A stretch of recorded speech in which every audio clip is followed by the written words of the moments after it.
அஸ்ஸலாமு அலைக்கும். Welcome to FM சமையல். இன்றைய ஸ்பெஷல் வந்து மீன் இல்லாமல் புளிக்குழம்பு எப்படி செய்யலாம் அப்படிங்கிறத பார்த்துருவோம்.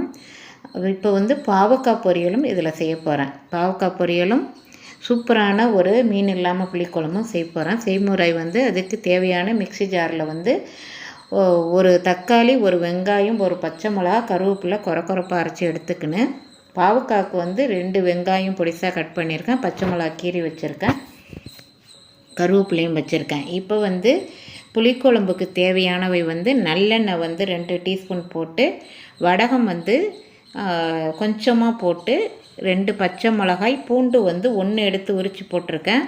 நல்லா வதக்கி விட்டுட்டு அந்த கொரப்பாக அரைச்ச தக்காளி, வெங்காயம், கருவேப்பிலை, பச்சை மிளகாய் போட்டு நம்ம கொரப்பாக அரைச்சிக்கின்னு பேஸ்ட்டாக அரைக்கக்கூடாது.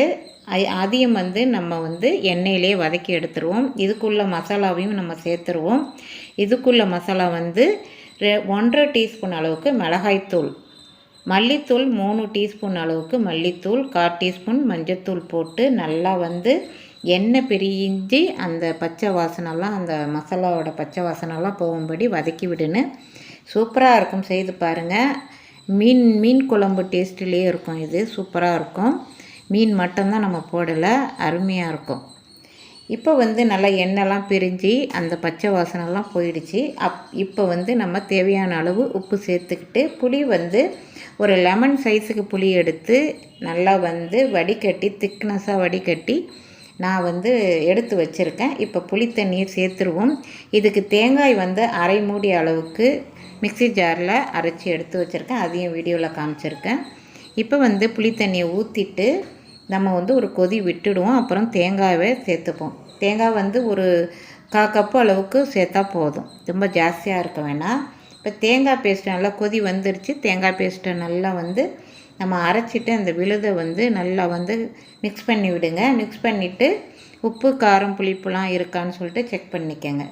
இப்போ திரும்பவும் மூடி போட்டுடுவோம். போட்டுட்டு இதுக்கு மேலே வந்து கருவேப்பிலை போட்டு நம்ம அடுப்பை ஆஃப் பண்ண வேண்டியது தான். சூப்பராக குயிக்கான மீன் இல்லாத புளிக்குழம்பு சூப்பராக ரெடி ஆகிடுச்சு. அருமையான ரெசிபி. நீங்களும் செய்து பார்த்துட்டு உங்களோட கருத்துக்களை சொல்லுங்கள். சூப்பராக ரெடி ஆகிடுச்சு. அடுப்பை ஆஃப் பண்ணிவிட்டு நம்ம வந்து சாப்பிட வேண்டியது தான். அடுத்தது பொரியல் செய்துடுவோம். பாவக்காய் பொரியல் வந்து இதுக்கு வந்து மசாலாலாம் நான் சேர்க்கலை. அது மாதிரி வெங்காயம் மட்டும்தான் சேர்த்துருக்கேன், தக்காளிலாம் சேர்க்காமல் இப்படி செய்கிறேன்.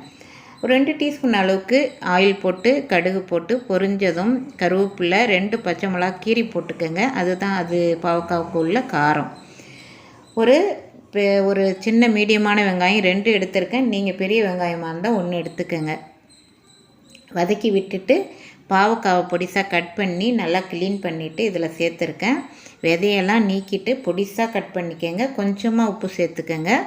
இப்போ நல்லா இதோடு மிக்ஸ் பண்ணிவிட்டு ஒரு 3/4 டம்ளர் அளவுக்கு தண்ணி சேர்த்துருக்கேன். தண்ணி சேர்த்து மூடி போட்டு மூடிட வேண்டியது தான்.